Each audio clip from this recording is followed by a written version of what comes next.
Itu silakan, buktikan dulu lewat hukum. Apakah nanti hukum mengatakan Bank Mega harus ganti, itu hukum yang bicara. Tapi kalau Citibank jelas, Melindanya sudah ditahan, sudah inkrah, dia mengakui menggelapkan dana itu. Dan dia lakukan karena kelemahan sistem keuangan kita. Ingat, sistem kelemahan keuangan kita sama juga sistem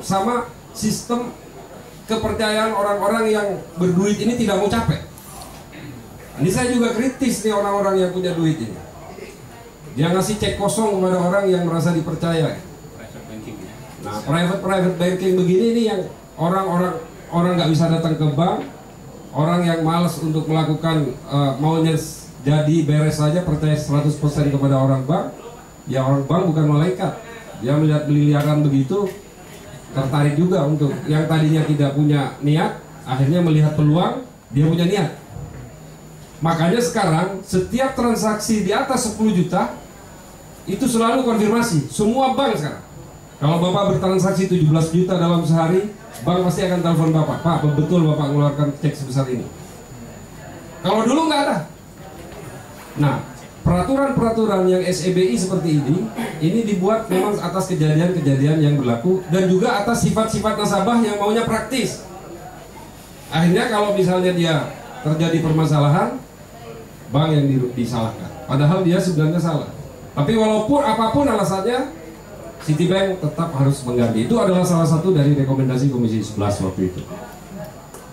Jadi itu yang ingin saya sampaikan. OJK kita itu menganut sistem modified, namanya modified supervisory model.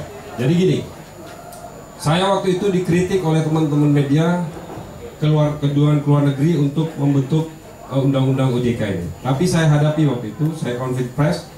Di sana pun saya ditelepon langsung oleh media, saya sampaikan, saya jawab secara apa yang kita lakukan di luar negeri, dan termasuk begitu selesai juga saya konferensi pers menyampaikan apa hasilnya.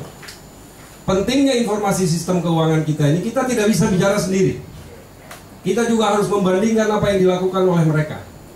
Karena nanti harus integrated.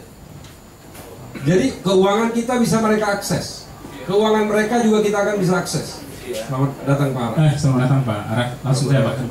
This is my best friend.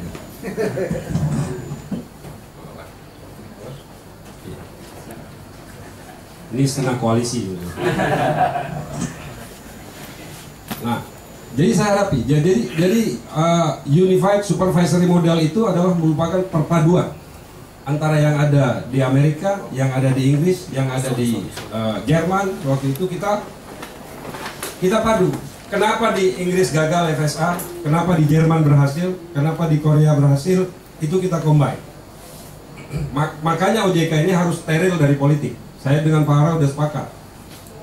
Ya Pak, steril. Karena di FSA itu gagal karena politiknya kental. Bagaimana Perdana Menteri Tony Blair waktu itu sangat tidak mau OJK, begitu diganti oleh siapa yang sekarang ini?